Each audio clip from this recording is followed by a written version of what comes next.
should actually assume responsibility by saying we have an opportunity when we don't provide what the market wants in a particular success factor and the rest of the competitors don't offer it either.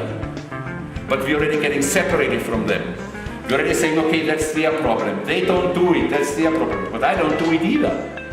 I don't do it either. And that's already assuming responsibility for our action. Does this make sense? When you see an opportunity, we already described which one it is. Because there's another problem with the opportunity. When you see an opportunity, what are you supposed to do? Take advantage. Okay, check out this image, okay? Let us suppose I see an opportunity, alright? You say, hey, an opportunity, you know, that's wonderful. Oh, no, but by the way, what is this? What exactly is this? No, this. You know, because have you seen all this chemistry there? Because all this chemistry, they're gonna fall. Oh no. Now that's an opportunity. Come on, I'm making this to make the class nice and funny. Alright? See Bill Gates and Steve Jobs together one day.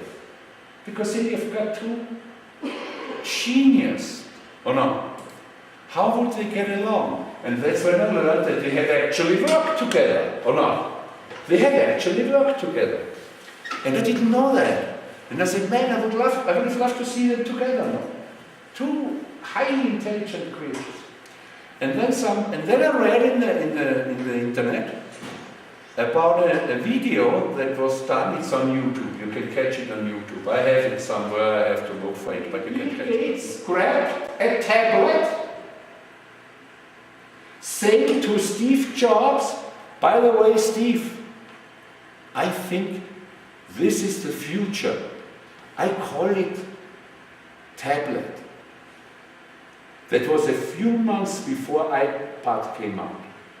And they said in the article that when Steve Jobs saw this, he was biting his lips for the secretary and said, get me all those bastards of my vice presidents together in 15 minutes. This is an emergency meeting. And he must have seen them and must have said, you guys gotta be kidding me. You have 72 hours to finish this iPad thing. Bill Gates is doing it too. And this is when it happened. And then when Steve Jobs came out, and this is something that unfortunately is not being filmed, was not filmed. The face of Bill Gates seeing Steve Jobs coming out with this. Or not? What must Bill Gates must have thought? No, I don't think so. No, I don't think he thought that. I screwed. But he must have said, I screwed up. Man, how could I screw up so much? I even told him, because if he hadn't told him, both were developing this, and maybe Bill Gates could have been the first one coming up with it, but not under pressure. But since he showed it to him, this other guy reacted immediately and came out first. And the rest is history. Where's Bill Gates' tablet? And what does everybody have? So this is when I consider this video, I love it. I've always said, when you see an opportunity in the market, guess what you gotta do? Take advantage of it, but real quickly, because there might be somebody else who's already doing it too. Okay, now let's see another thing. Why is this an opportunity? We already know why. Not because nobody has it. No, we already know that. Because we don't have it and nobody else has it. Okay, the other competitors don't have it either. But why is it actually an opportunity? It's only an opportunity really if you take advantage of it. Because if you take advantage of an opportunity, what does it become? A strength. A strength, if you take advantage of it. But here's the point. If you don't take advantage of it, what can it become? No, a threat. Because if somebody else does it, while you are not doing it, even though you knew about it, if you don't, so the opportunity is actually an opportunity if it comes accompanied with action. Resources, administration, and technology. Okay, so we have 6. So how many success factors could there be in each area? Could there be? How many could there be? 30. Could there be? Many. How many do I suggest? 5. So in how many success factors are we going to actually do the swap? 40 by 5. In how many? And we're talking 20 by 5. No, 40 by 5. And with this situation, but this doesn't mean here that you have 5 here and 5 here, so on and so forth. You could have none here, 25 there, and so on and so forth, okay? But now the difference between the external threats and... Macro environment. Okay. And what is you as a company compared to your competitors, that's the first four. Okay, so far so good. Now you can do a summary, a SWOT summary, 2 ways. You choose. You can use one for everything, like strength in the mix and function areas, shared scenarios in the mix and function areas. You can do that in one, or you can have this analysis per mix for the mix and another one for the function areas. It's up to you, okay? I usually say do it together so you have it all in one matrix. Correct. Make sense? Now pay a lot of attention what I'm going to tell you now, okay? You all remember that this is strength.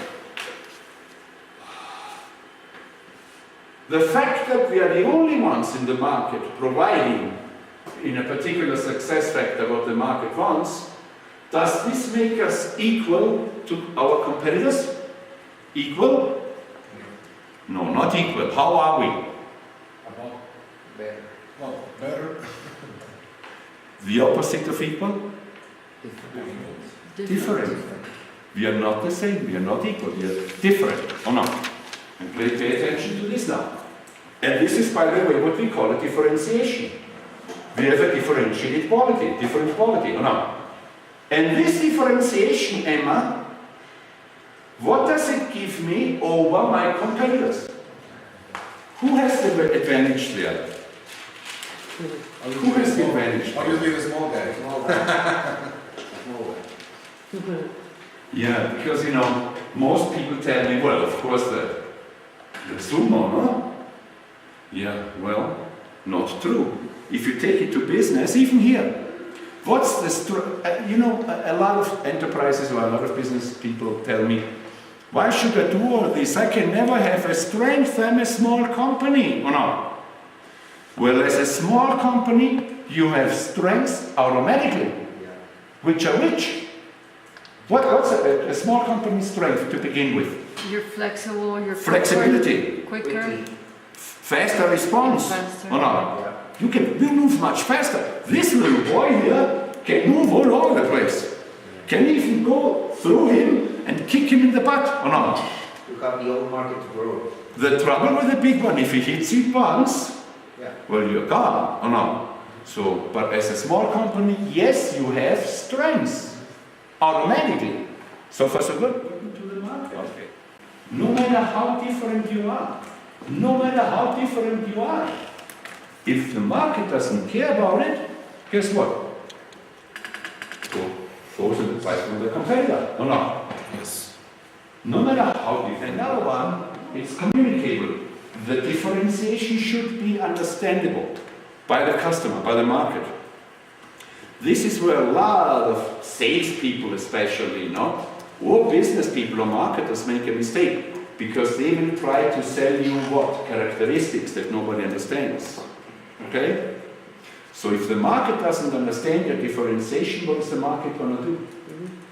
Buy for Another another guy from somewhere else. No matter how different you are, if the market doesn't understand it, and then a lot of people will say, yeah, but that means I have to go down with my language, my business language. Come on, you're not going down. Those people you're selling to may be experts in something completely different from you. They might be all doctors or medical doctors or engineers, or not. They might understand things that you don't know. You're not going down, you're just trying to relate to their language. Does this make sense? So no matter how different you are, if the market doesn't understand it, guess what? Nothing. How much could we actually charge for that product or service? In theory.